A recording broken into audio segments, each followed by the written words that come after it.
बिस्मिल्लाहिर्रहमानिर्रहीम। अस्सलाम वालेकुम नाज़रीन गिरामी, 10 मुहर्रम को शकीउल क़ल्ब लश्कर ने मज़ालिम के पहाड़ ढाए। ऐसे ऐसे जुल्म किए जो इंसानी तारीख में कभी भी नहीं हुए थे। एक के बाद एक जुल्म हुआ। खानदान रसूल के हजरत अली अकबर, कासिम जैसे जरी जवानों को शहीद करने के बाद 10 मुहर्रम को असर की नमाज के बाद इमाम हुसैन को बेदर्दी से शहीद किया गया। वैसी जालिमों ने इमाम हुसैन का सर तन से जुदा करने के बाद जुल्म का सिलसिला बंद न किया। नवाज से रसूल इमाम हुसैन के जिस्म मुबारक की तौहीन भी की गई, जिसको बयान करते हुए दिल लरज़ जाता है। आज के इस वीडियो में हम आपको बताएंगे किस किस ने इमाम हुसैन के जिस्म मुबारक की पामाली की और उस पे अल्लाह का क्या अजाब नाजिल हुआ। एक शेर ने कैसे इमाम हुसैन की लाशा मुबारक को पामाली से बचाया। इमाम हुसैन की शहादत के बाद सबसे पहले इसहाक बिन होया ने इमाम का पैरहन उतारा तो अल्लाह का अजाब उस पे उतरा और उससे मबरूस हो गया।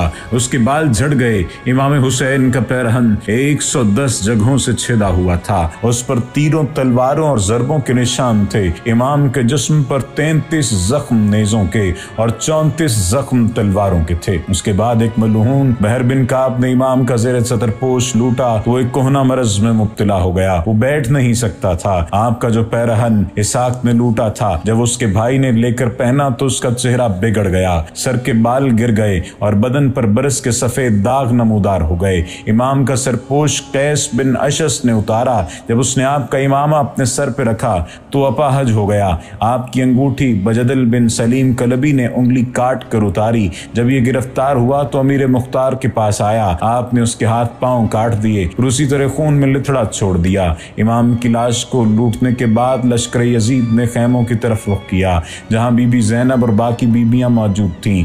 लश्कर यजीद ने खैमों को आग लगा दी और वहां सारा सामान लूट लिया। जेवरात और चादरें भी छीन ली। नाज़रीन किराम, बाद शहादत इमाम हुसैन, इमाम की लाशों को घोड़ों से पामाल किया गया। यजीद का हुक्म था कि जितना भी इमाम हुसैन पर जुल्म हो सकता है किया जाए। इस हुक्म पर लाशों पर घोड़े दौड़ाए गए। उसके बाद एक हुक्म ये भी था कि लाश को ऐसे पामाल किया जाए कि लाश के टुकड़े भी दफन करने को नाउज़ुबिल्लाह न मिलें। जालिमों ने घोड़े दौड़ाए, लाश को पामाल किया।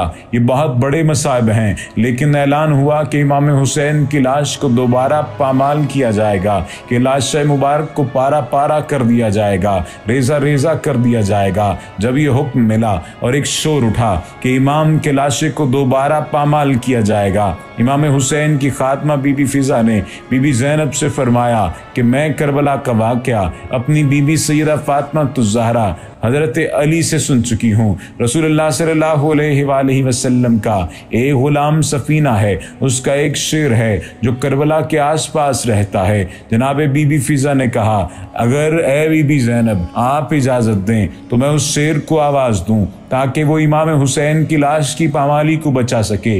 बीबी ज़ैनब ने इजाज़त दे दी। बीबी फिजा ने उस शेर को उसकी कुनियत के नाम से पुकारा।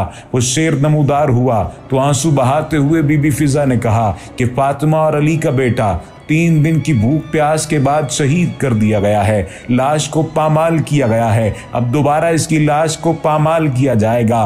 तू जा और फातिमा के लाल हुसैन की लाश को बचा ले। कहते हैं वो मक्तल की तरफ आया जहां इमाम हुसैन का लाशा पामाल शुदा पड़ा था। जब वो लाश के पास आया तो लाश का तवाफ करना शुरू कर दिया। ऐसे लगता था जैसे इमाम पर सदके हो रहा है और फिर ऐसी आवाज निकालता था जैसे कि दूर जंगल में कोई रोता है या फरियाद करता है। उसके बाद शेर ने इमाम हुसैन की लाश को उठाकर अपनी गोद में रख लिया। शेर ऐसे रो रहा था जैसे बूढ़ी माँ अपने जवान लाल की मैयत पर मातम करती है। आप जब करबला जाएंगे और जब इस मकाम पर जाएं जहाँ मकाम शेर फिजा है, वहाँ शायद अब भी यही सदा आ रही है और आपको सदा कानों में गूंजती हुई महसूस होगी, चले आओ शेर फिजा चले आओ।